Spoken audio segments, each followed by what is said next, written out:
You're welcome to Math Easy Peasy. In our last class, we looked at direct proportion. In today's class, we shall be looking at indirect or inverse proportion, as it may be called.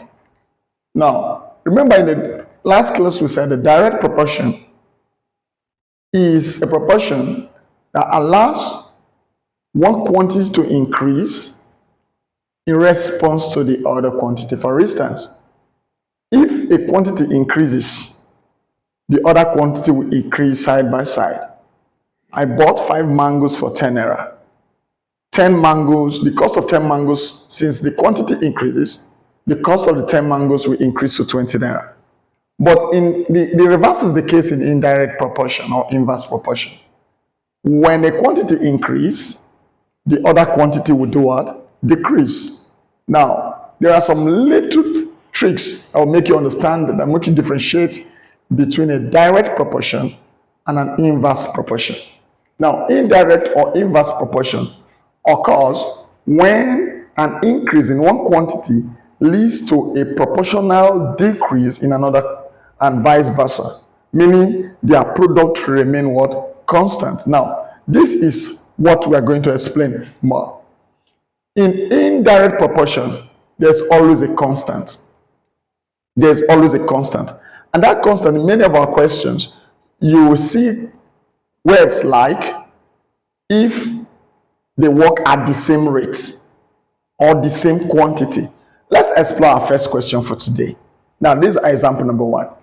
If 6 boys can do a piece of work in 8 days, how many days will 16 boys do the same job at the same rate? This is the constant. The rate here is the constant. At the same rate. If they are working at the same rate. That is the difference. That is a major thing that will make you identify or differentiate between a direct and an inverse proportion. So let's explore this question. 6 boys can do a piece of work in 8 days. How many days will 16 boys do the same piece of work if they are working at the same rate? Yes, in our last class, we said you must put the same quantity, the same type of data on the same side. So 6 boys is equal to what? 8 what? Days. Now we're looking for 16 boys. We write here 16 boys is equal to S because we don't know the number of days. Now, in indirect proportion, you cross multiply. But in indirect proportion or inverse proportion, the reverse is the case. You don't cross multiply. You go straight. So, we take it directly like this. Now, this becomes 6 times 8 all over 16. Easy. Which gives us 8 here 1. 8 here is what? 2. 2 here 1. 2 here is what? 3. So to take them 3 what? Days. You take 16 boys 3 days to do the same work that it took 6 boys 8 days to do. Let's check if it is correct. Let's substitute 16. Let's put S in position of 16 and see, and put 3 on the position of S and see if we'll get 16. Let's just check if our answer is correct. So, in our question before now, we said 6 boys is equal to 8 days. Now, I want to change it.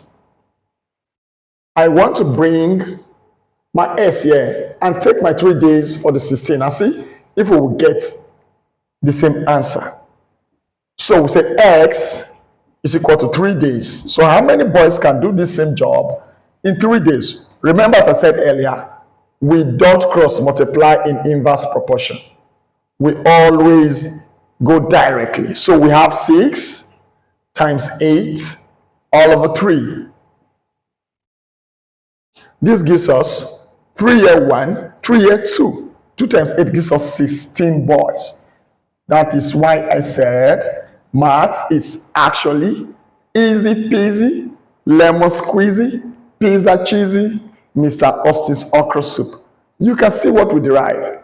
X we swap 16 for x and impute the answer we got when we are looking for a 3 for the number of days. And when we calculated it, we arrive at the same 16, which was in our initial question. That's to tell you that our answer is very correct. Thank you for watching. Let's go straight to our second question. In our example 2 today, we can see a carpenter doing a particular job. Working 6 hours a day, a carpenter, that means one carpenter, can finish a job in 2 weeks. 2 weeks means 14 days. How long would it take him? Remember, this is the constant. A carpenter, the same person, one, this remaining the same. How long will it take him if he works 7 hours a day? I always told us that you will have a constant, and this is the constant. A carpenter, one person, him, the same carpenter, constant, remain the same. So working 6 hours a day, it took him 14 days, which is 2 weeks. Now, how long will it take him if he changes the number of hours he works to 7? So we'll simply write it 6 equal to 14 and 7 equal to s. So let's go straight to the question. We discovered that the carpenter can work in 6 hours daily. He can finish the work in 2 weeks, and 2 weeks means 14 days. He decided to work for 7 hours. Now we're asked, how many days will it take him to finish the job? I prefer using S. In this case, as I said before, in inverse proportion, you don't cross multiply. You go directly. So with that, we have 6 times 14 all over 7. X is equal to 6 times 14 all over 7. 7 here, 1. 7 here, 2. 2 times 6 gives us 12 days. As this quantity increases, this decreases. That is what we call inverse proportion. Math is actually easy peasy, lemon squeezy, pizza cheesy, KFC chicken. See you in our next class. Please click the subscription button and like my video and ask for specific topic to be uploaded on this channel. You can also contact me for your online classes, private online classes. I'll be glad to be your online teacher. See you in our next class. Bye.